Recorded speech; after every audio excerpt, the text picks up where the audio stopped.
ಸಚ್ಚಿದಾನಂದಂ ಅವಾಂಗ್ಮನಸಗೋಚರಂ ಆತ್ಮಾನಮಖಿಲಾಧಾರಂ ಆಶ್ರಯೇಭೀಷ್ಟಸಿದ್ಧಯೇ. ಶ್ರೀ ಗುರುಭ್ಯೋ ನಮಃ.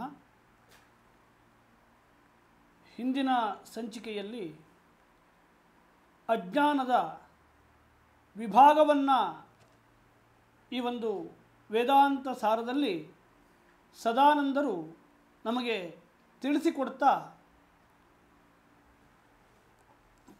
ಅಜ್ಞಾನವನ್ನು ವ್ಯಷ್ಟಿ ಮತ್ತು ಸಮಷ್ಟಿ ಎಂಬಂತಹ ದೃಷ್ಟಿಯಿಂದ ಎರಡಾಗಿ ವಿಭಾಗಿಸಿದ್ದಾರೆ. ಅದಕ್ಕೆ ಎರಡು ಉದಾಹರಣೆಯನ್ನು ಕೊಟ್ಟಿದ್ದಾರೆ. ಒಂದು ವನ ಮತ್ತು ವೃಕ್ಷ, ಜಲ ಮತ್ತು ಜಲಾಶಯ. ಇದರ ವಿವರಣೆಯನ್ನು ನೋಡಿ, ಶರೀರ ಕಲ್ಪನೆಯಿಂದ ಚೈತನ್ಯಕ್ಕೆ ಮೂರು ವಿಭಾಗವನ್ನು ಉಪನಿಷತ್ತು ಹೇಳುತ್ತೆ. ಆ ಮೂರು ವಿಭಾಗವೂ ಕೂಡ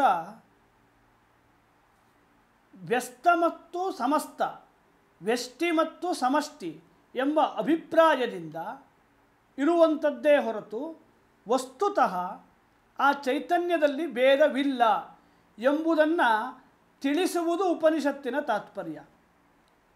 ಅಧ್ಯಾರೋಪ ಅಪವಾದ, ಆ ಅಧ್ಯಾರೋಪ ಅಪವಾದ ಪ್ರಕ್ರಿಯೆಯನ್ನು ಇಟ್ಟುಕೊಂಡು ಚೈತನ್ಯದಲ್ಲಿ ವ್ಯಷ್ಟಿ ಮತ್ತು ಸಮಷ್ಟಿಯ ದೃಷ್ಟಿಯಿಂದ ಮೂರು ವಿಭಾಗವನ್ನು ತೋರಿಸುತ್ತೆ. ಒಟ್ಟಿನಲ್ಲಿ 6 ವಿಭಾಗ ಆಗತ್ತೆ. ಹೇಗೆ ಅಂದರೆ, ವ್ಯಷ್ಟಿಯಲ್ಲಿ 3, ಸಮಷ್ಟಿಯಲ್ಲಿ 3. ಅದರಲ್ಲಿ 1ನೇ ವಿಭಾಗವನ್ನು ಇಲ್ಲಿಯವರೆಗೆ ನೋಡಿದ್ದೇವೆ. ವಿಷಯ ಸ್ವಲ್ಪ ಗಾಂಭೀರ್ಯವಾಗಿದೆ. ಏಕೆಂದರೆ ನಿನ್ನೆ ಹೇಳಿದಂತೆ ಪುರಾಣ ಪ್ರವಚನ ಅಲ್ಲ ಇದು. ಉಪನಿಷತ್ತಿನ ತತ್ವವನ್ನು ಸುಲಭವಾಗಿ ತಿಳಿಸ್ಕೊಡೋದು ಸಾಧ್ಯವಿಲ್ಲ. ಆದರೂ ಕೂಡ ನಮ್ಮ ಬುದ್ಧಿಗೆ ಹೋಗಲಿ ಅಂತ ಇಷ್ಟು ಸುಲಭವಾಗಿ ಈ ವೇದಾಂತ ಸಾರದಲ್ಲಿ ತಿಳಿಸ್ಕೊಡ್ತಾ ಇದ್ದಾರೆ. ವಿಭಾಗವನ್ನು ಮಾಡಿ ಆ ವಿಭಾಗದಲ್ಲಿ 1ನೇ ವಿಭಾಗವನ್ನು ನೋಡಿದ್ದೇವೆ. 1ನೇ ವಿಭಾಗವನ್ನು ಯಾವ ತತ್ವವನ್ನು ಇಟ್ಟುಕೊಂಡು ಮಾಡಿದ್ದಾರೆ ಅಂದರೆ, ಅವಸ್ಥಾ ಎಂಬಂತಹ 3 ಅವಸ್ಥೆ ಏನಿದೆಯೋ 3 ಅವಸ್ಥೆಯನ್ನು ಇಟ್ಟುಕೊಂಡು ಈ ವಿಭಾಗವನ್ನು ತೋರಿಸ್ತಾ ಇದ್ದಾರೆ. ಜಾಗ್ರದ ಅವಸ್ಥೆ, ಸ್ವಪ್ನಾವಸ್ಥೆ, ಸುಷುಪ್ತ್ಯಾವಸ್ಥೆ ಅದನ್ನು ಹೇಳಿದ್ದಾರೆ. ಆ ಸುಷುಪ್ತ್ಯಾವಸ್ಥೆಯನ್ನು ಇಟ್ಟುಕೊಂಡು ಇಲ್ಲಿಯವರೆಗೆ ವಿವರಣೆ. ಯಾವ ವಿವರಣೆ? ಈಶ್ವರ ಮತ್ತು ಪ್ರಾಜ್ಞಾ ಎಂಬಂತಹ ವಿಭಾಗ. ಆ ಸುಷುಪ್ತಿಯನ್ನು ಇಟ್ಟುಕೊಂಡೇ ಆ ಸುಷುಪ್ತಿಯಲ್ಲಿ ಅಭಿಮಾನವಾದಂಥ ಚೈತನ್ಯಕ್ಕೆ ಕಾರಣ ಶರೀರ ಅಂತ ಕರೆದಿದ್ದಾರೆ. ಆ ಕಾರಣ ಶರೀರದಲ್ಲಿ ಸಮಷ್ಟಿಯಾದಂತಹ ಅಭಿಮಾನವನ್ನು ಹೊಂದಿದ ಚೈತನ್ಯಕ್ಕೆ ಈಶ್ವರ ಅಂತ ಹೆಸರು. ವ್ಯಷ್ಟಿ ಚೈತನ್ಯದಲ್ಲಿ ಅಭಿಮಾನವನ್ನು ಹೊಂದಿ ಕಾರಣ ಶರೀರದಲ್ಲಿ ಇದ್ದಾಗ ಆ ಚೈತನ್ಯಕ್ಕೆ ಪ್ರಾಜ್ಞಾ ಅಂತ ಹೆಸರು. ಮುಂದಿನ ಇನ್ನು 4 ವಿಭಾಗಗಳಿವೆ. ಆ ವಿಭಾಗಗಳ ವಿವರಣೆ ಮುಂದೆ ಬರುತ್ತೆ. ಅದರ ಹೆಸರನ್ನು ಹೇಳ್ತೇನೆ, ಏಕೆಂದರೆ ಗೊಂದಲ ಆಗಬಾರ್ದು, ಸ್ಪಷ್ಟತೆ ಬೇಕು ಅಂತ. ಯಾವಾಗ ಆ ಈಶ್ವರ ಇನ್ನೂ ಸ್ಥೂಲ ರೂಪವನ್ನು ಹೊಂದುತ್ತಾನೋ, ಸ್ಥೂಲ ರೂಪ ಅಂದರೆ ಕಾರಣಕ್ಕಿಂತ ಸ್ವಲ್ಪ ಸ್ಥೂಲ, ಅದಕ್ಕೆ ಸೂಕ್ಷ್ಮ ಶರೀರ ಅಂತ ಹೇಳ್ತೇವೆ. ಆ ಸೂಕ್ಷ್ಮ ಶರೀರಕ್ಕೆ ಒಟ್ಟು 17 ಅವಯವಗಳಿವೆ. ಅದರ ವಿವರಣೆಯನ್ನೆಲ್ಲ ಮುಂದೆ ಗ್ರಂಥದಲ್ಲೇ ಮಾಡ್ತಾರೆ. ವಿವೇಕ ಚೂಡಾಮಣಿಯಲ್ಲಿ ನೋಡಿದ್ದೇವೆ. ಸೂಕ್ಷ್ಮ ಶರೀರಕ್ಕೆ ಒಟ್ಟು 17 ಅವಯವಗಳಿವೆ ಅಂತ. ಆ ಸೂಕ್ಷ್ಮ ಶರೀರದಲ್ಲಿ ಸಮಷ್ಟಿ ರೂಪವಾದಂತಹ ಅಭಿಮಾನವನ್ನು ಹೊಂದಿದ ಚೈತನ್ಯಕ್ಕೆ ಏನು ಹೆಸರು? ಹಿರಣ್ಯಗರ್ಭ ಅಂತ ಹೆಸರು. ಈಶ್ವರ ಒಂದು ಸ್ಟೆಪ್ ಮುಂದೆ ಬಂದು ಹಿರಣ್ಯಗರ್ಭ ಅಂತ ಪದವಿಯನ್ನು ಪಡೆಯುತ್ತಾನೆ. ಸ್ಥೂಲವಾದಂತಹ ಸೃಷ್ಟಿಕ್ರಮದಲ್ಲಿ ಸೂಕ್ಷ್ಮವಾಗಿ ಹೋಗಬೇಕು ಅಂದರೆ ಮತ್ತೆ ಉಲ್ಟಾ ಹೋಗಬೇಕಾಗತ್ತೆ. ಹಿರಣ್ಯಗರ್ಭನ ನಂತರ ಈಶ್ವರ. ಸೃಷ್ಟಿ ಪ್ರಕ್ರಿಯೆಯಲ್ಲಿ ಬಂದಾಗ ಈಶ್ವರ ಇನ್ನೂ ಸ್ಥೂಲವಾದ ರೂಪವನ್ನು, ಕಾರಣಕ್ಕಿಂತಲೂ ಸ್ಥೂಲವಾದ್ದರಿಂದ ಸ್ಥೂಲ ಅಂತ ಹೇಳಿದ್ದೇನೆ, ಆದರೆ ಇದಕ್ಕೆ ಹೆಸರು ಸೂಕ್ಷ್ಮ ಶರೀರ ಅಂತ. ಆ ಸೂಕ್ಷ್ಮ ಶರೀರದಲ್ಲಿ ಅಭಿಮಾನವನ್ನು ಇಟ್ಟುಕೊಂಡಾಗ ಅವನಿಗೆ ಹಿರಣ್ಯಗರ್ಭ ಅಂತ ಕರೆಯುತ್ತೇವೆ. ಇದು ಸಮಷ್ಟಿಯಾದಂತಹ ಅಜ್ಞಾನದಲ್ಲಿ ಉಪಹಿತವಾದ ಸೂಕ್ಷ್ಮ ಶರೀರದ ಅಭಿಮಾನಿ ಈಶ್ವರ. ಇದನ್ನು ವ್ಯಷ್ಟಿ ವಿಭಾಗಕ್ಕೆ ಬಂದಾಗ ಅವನಿಗೆ ಒಂದು ಹೆಸರು ಬರುತ್ತೆ. ಯಾವಾಗ ಸೂಕ್ಷ್ಮ ಶರೀರದಲ್ಲಿ ಉಪಹಿತವಾದಂತಹ ವ್ಯಷ್ಟಿ ಅಜ್ಞಾನ ಇದೆಯೋ ಅದಕ್ಕೆ ತೇಜಸ್ ಅಂತ ಹೆಸರು. ಸ್ಪಷ್ಟವಾಗಿ ತಿಳ್ಕೊಳ್ಬೇಕು, ಇಲ್ಲಿ ಚೈತನ್ಯಕ್ಕೆ ಬೇರೆ ಬೇರೆ ಹೆಸರು ಇರ್ತಾ ಇರೋದಲ್ಲ, ಚೈತನ್ಯ ಒಂದೇ. ಆ ಚೈತನ್ಯ ಯಾವಾಗ ಕಾರಣದಿಂದ ಸೂಕ್ಷ್ಮ ಶರೀರಕ್ಕೆ ಬರುತ್ತೋ, ಸೂಕ್ಷ್ಮ ಶರೀರದ ಅಭಿಮಾನವನ್ನು ಹೊಂದತ್ತೋ, ಆಗ ಅದಕ್ಕೊಂದು ಹೆಸರು. ಏನು ಹೆಸರು? ತೈಜಸ್ ಅಂತ ಹೆಸರು. ಹೇಗೆ ಒಂದು ವ್ಯಕ್ತಿ ಒಂದು ದಿವಸ ನಾಟಕದಲ್ಲಿ 3-4 ಪಾರ್ಟನ್ನು ಹಾಕ್ತಾನೆ. ಒಂದು ಬಾರಿ ರಾಮನಾಗಿ ಕಾಣಿಸ್ಕೊಳ್ತಾನೆ, ಇನ್ನೊಂದು ಬಾರಿ ಇನ್ನೇನೋ ಆಗ್ತಾನೆ, ಬೇರೆ ಬೇರೆ ಪಾರ್ಟನ್ನು ಮಾಡ್ತಾನೆ ಒಂದೇ ದಿವಸ ಒಂದೇ ವ್ಯಕ್ತಿ. ಹಾಗೆ ನಾವು ಈ ಸ್ಥೂಲ ಶರೀರದನ್ನು ಅಭಿಮಾನವನ್ನು ಇಟ್ಟುಕೊಂಡಾಗ ಜಾಗೃತ ಅವಸ್ಥೆಯನ್ನು ಅನುಭವಿಸ್ತೇವೆ, ಸ್ವಪ್ನಾವಸ್ಥೆಗೆ ಹೋದಾಗ ಸೂಕ್ಷ್ಮ ಶರೀರವನ್ನು ಅನುಭವಿಸ್ತೇವೆ, ಸುಷುಪ್ತ್ಯಾವಸ್ಥೆಯಲ್ಲಿ ಹೋದಾಗ ಕಾರಣ ಶರೀರದ ಅವಸ್ಥೆಯಲ್ಲಿ ಇರ್ತೇವೆ. ಇರುವ ವ್ಯಕ್ತಿ ನಾವೊಬ್ಬರೇ, ಆದರೆ 3 ಅವಸ್ಥೆಯನ್ನು ಹೊಂದುತ್ತೇವೆ. ಹಾಗೆ ಚೈತನ್ಯ ಇರೋದು ಒಂದೇ. ಆ ಚೈತನ್ಯ ಅವಿದ್ಯೆಯಲ್ಲಿ ಪ್ರತಿಬಿಂಬಿತವಾದಾಗ, ಒಂದೊಂದು ಶರೀರದಲ್ಲಿ ಅಭಿಮಾನವನ್ನು ಹೊಂದಿದಾಗ ಬೇರೆ ಬೇರೆ ಹೆಸರು ಬರುತ್ತೆ. ಹೇಗೆ ಒಂದು ವ್ಯಕ್ತಿ ರಾಮನಾಗ್ತಾನೆ, ಭರತನಾಗಬಹುದು, ಶತ್ರುಘ್ನನಾಗಬಹುದು, ಹನುಮಂತನೂ ಆಗಬಹುದು. ಹಾಗೆ ಈ ಒಂದು ಚೈತನ್ಯ ಸಮಷ್ಟಿಯಾಗಿ ಇದ್ದಾಗ ಈಶ್ವರ, ಕಾರಣ ಶರೀರದಲ್ಲಿ ವ್ಯಷ್ಟಿಯಾಗಿ ಇದ್ದಾಗ ಪ್ರಾಜ್ಞ. ಹಾಗೆ ಸೂಕ್ಷ್ಮ ಶರೀರದಲ್ಲಿ ಸಮಷ್ಟಿಯಾಗಿ ಇದ್ದಾಗ ಹಿರಣ್ಯಗರ್ಭ, ವ್ಯಷ್ಟಿಯಾಗಿ ಇದ್ದಾಗ ತೇಜಸ್. ಸ್ಥೂಲ ಶರೀರಕ್ಕೆ ಬಂದಾಗ ಏನು ಹೆಸರು? ಆ ಹಿರಣ್ಯಗರ್ಭನಿಗೆ ವಿರಾಟ್ ಅಂತ ಹೆಸರು. ಇದರ ವಿವರಣೆ ಎಲ್ಲ ಮುಂದೆ ಬರುತ್ತೆ ಗ್ರಂಥದಲ್ಲಿ, ಅಲ್ಲಿ ನೋಡೋಣ. ಈಗ ಹೆಸರು ಮಾತ್ರ ತಿಳ್ಕೊಳ್ಬೇಕು. ನಾಮನಿರ್ದೇಶನ. ವ್ಯಷ್ಟಿಯಲ್ಲಿ ತೇಜಸ್ಸು ವಿರಾಟ್. ಆ ವಿರಾಟು ವ್ಯಷ್ಟಿಯಲ್ಲಿ ವೈಶ್ವಾನರನಾಗ್ತಾನೆ, ವಿಶ್ವನಾಗ್ತಾನೆ. ಈ ರೀತಿ ವಿಭಾಗ. ಏನು? ಈಶ್ವರ, ಹಿರಣ್ಯಗರ್ಭ, ವಿರಾಟ್, ಪ್ರಾಜ್ಞಾ, ತೇಜಸ್ಸು, ವೈಶ್ವಾನರ ಅಥವಾ ವಿಶ್ವ ಅಂತ ಹೆಸರು. ಹೀಗೆ ಇಷ್ಟು ವಿಭಾಗವನ್ನು ಮನಸ್ಸಿನಲ್ಲಿಟ್ಟುಕೊಂಡು ಈ ವಿಭಾಗವನ್ನು ಗ್ರಂಥದಲ್ಲಿ ತೋರಿಸಿದ್ದಾರೆ. ಆದರೆ ಈ ವಿಭಾಗವನ್ನು ಹೇಳೋದು ಇದರ ತಾತ್ಪರ್ಯ ಅಲ್ಲ. ವೇದಾಂತದಲ್ಲಿ ಭೇದವನ್ನು ಉಪದೇಶ ಮಾಡಬೇಕಾದದ್ದಿಲ್ಲ. ಏಕೆ? ಭೇದ ಅನುಭವದಲ್ಲಿದೆ. ನಾವು ಸ್ಥೂಲ ಶರೀರವನ್ನು ಅನುಭವಿಸ್ತೇವೆ, ಜಾಗೃತ ಅವಸ್ಥೆ ಇದೆ, ಸ್ವಪ್ನಾವಸ್ಥೆ ಇದೆ, ಸುಷುಪ್ತ್ಯಾವಸ್ಥೆ ಇದೆ ಅಂತ ಉಪನಿಷತ್ತು ಬಂದು ನಮಗೆ ಹೇಳಬೇಕಾಗಿಲ್ಲ.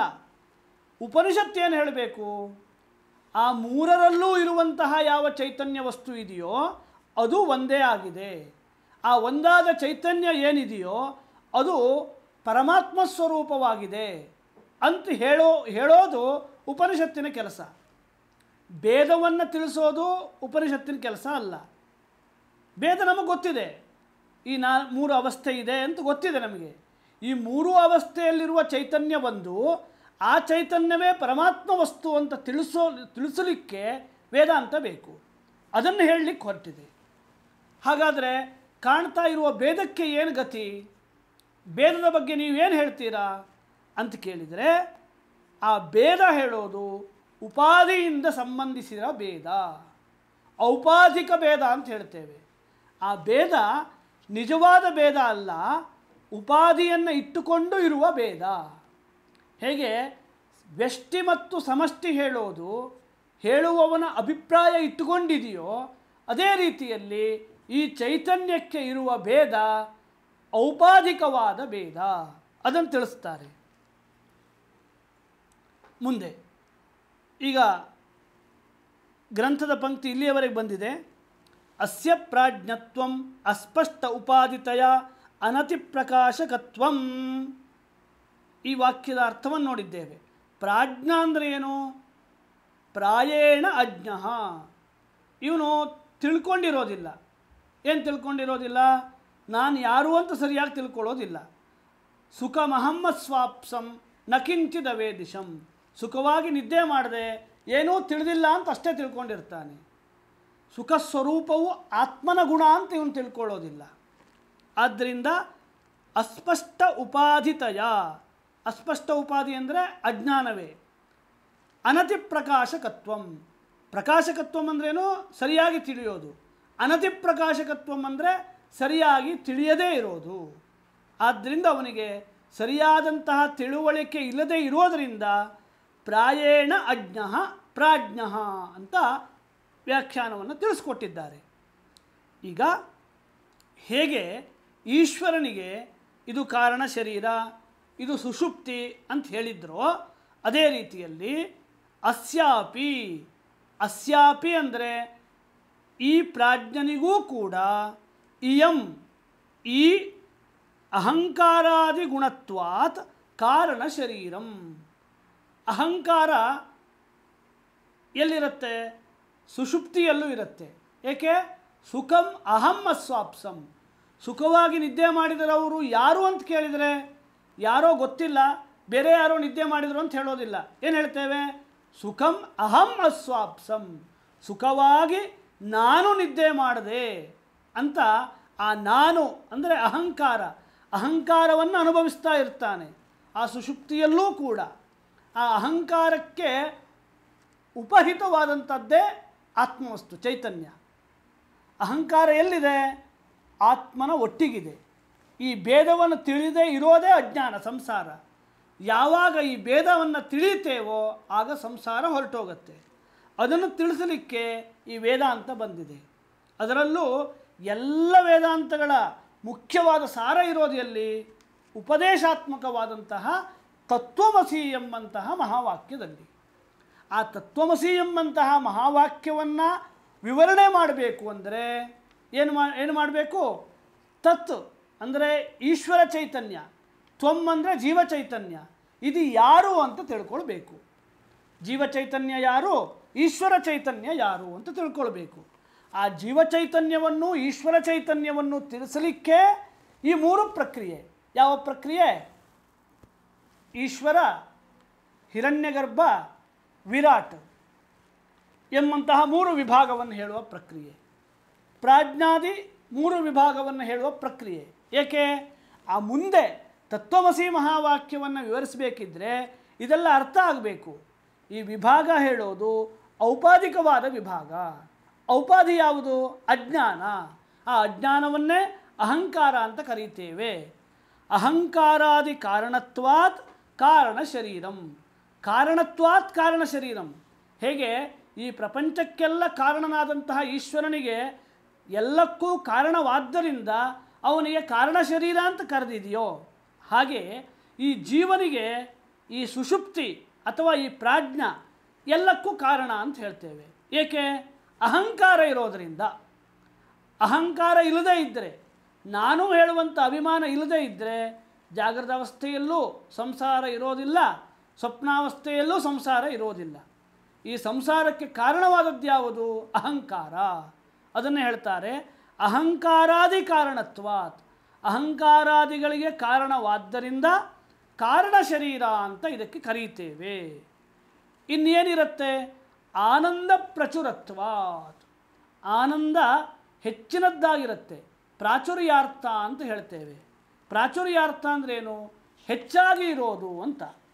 ಅನ್ನಮಯೋ ಯಜ್ಞ ಅಂತ ಒಂದು ಪ್ರಯೋಗ. ಅನ್ನಮಯೋ ಯಜ್ಞ ಅಂದ್ರೇನು? ಆ ಯಜ್ಞ ಮಾಡಬೇಕಿದ್ರೆ ಹೆಚ್ಚಿನ ಅಂಶವನ್ನು, ಹವಿಸ್ಸನ್ನು, ಅನ್ನವನ್ನು, ಚರುವನ್ನು ಹಾಕ್ತೇವೆ, ಪಾಯಸವನ್ನು ಹಾಕ್ತೇವೆ. ಇನ್ನು ಹಾಗಾದರೆ ಆಜ್ಯ ಇಲ್ವಾ, ಕಟ್ಟಿಗೆಗಳಿಲ್ವಾ ಅಂದರೆ ಅವೆಲ್ಲ ಇದೆ.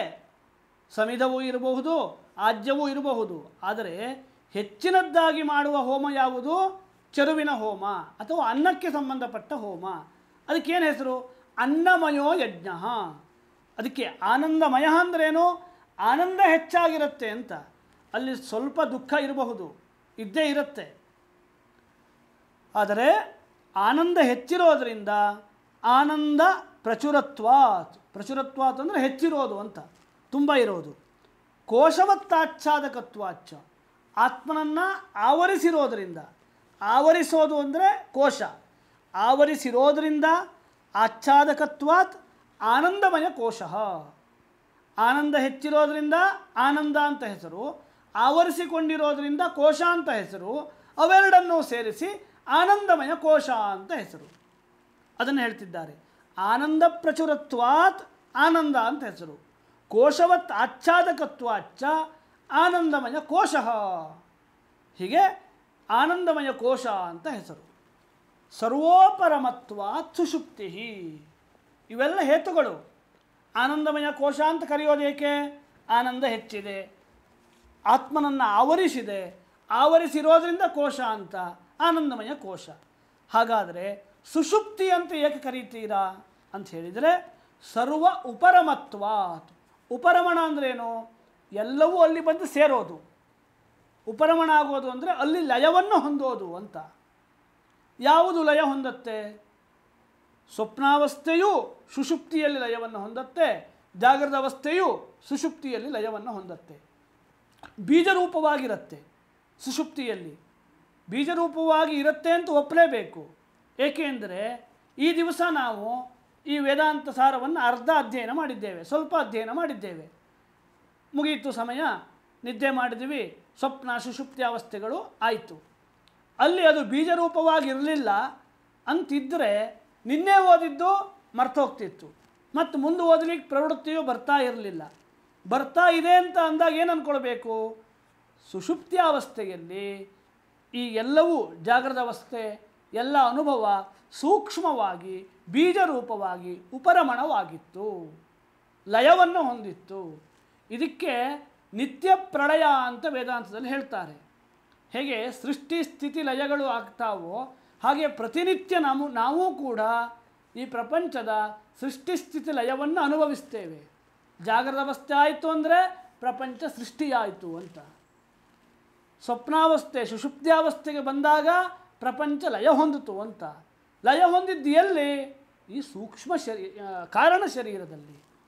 ಆದ್ದರಿಂದ ಹೇಳ್ತಾರೆ ಸರ್ವ ಉಪರಮತ್ವಾತ್, ಎಲ್ಲವೂ ಬೀಜರೂಪವಾಗಿ ಇವನಲ್ಲಿ ಉಪರಮಣವಾಗುವುದರಿಂದ ಸುಷುಪ್ತಿ ಅಂತ ಹೆಸರು.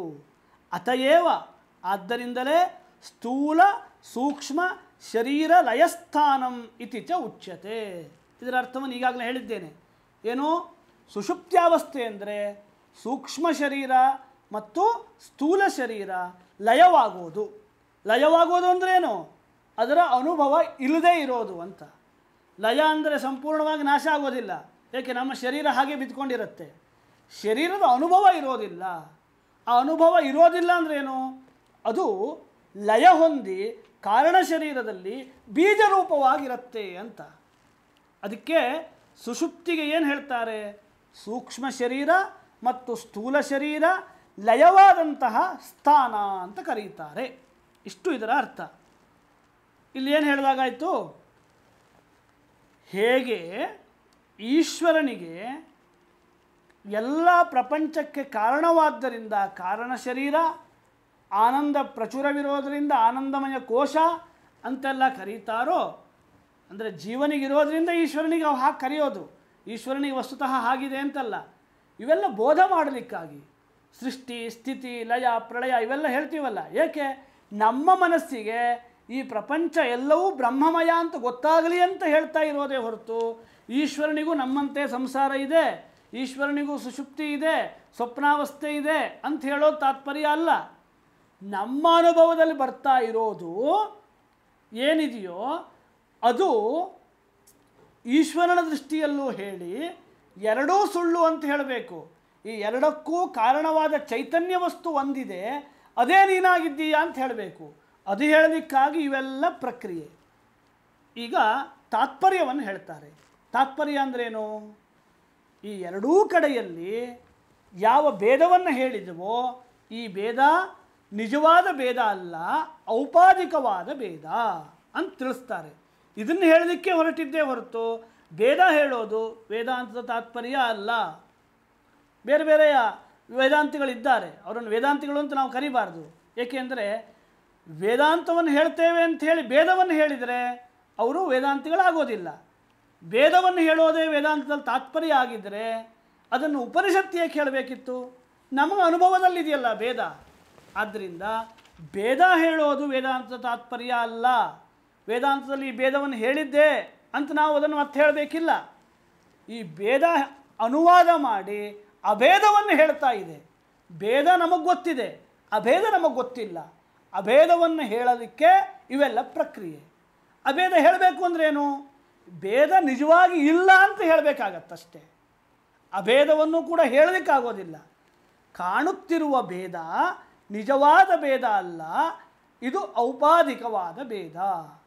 ಇದಕ್ಕೆ ಹಲವಾರು ಉದಾಹರಣೆಯನ್ನು ನೀಡಾಗಿದೆ ಈಗಾಗಲೇ. ಮುಖ್ಯವಾದ ಉದಾಹರಣೆ ಯಾವುದು? ಆಕಾಶದ ಉದಾಹರಣೆ. ಇಲ್ಲೂ ಕೂಡ ಅದನ್ನೇ ತೆಗೆದುಕೊಳ್ತೇವೆ. ಏಕೆಂದರೆ ಎಲ್ಲ ಕಡೆ ವ್ಯಾಪಿಸುವುದರಲ್ಲಿ ನಮಗೆ ಕಾಣುವಂತಹ ಅನುಭವಕ್ಕೆ ಬರುವಂತಹ ವಸ್ತುವಿನಲ್ಲಿ ಆಕಾಶವೇ ಅತ್ಯಂತ ದೊಡ್ಡದು.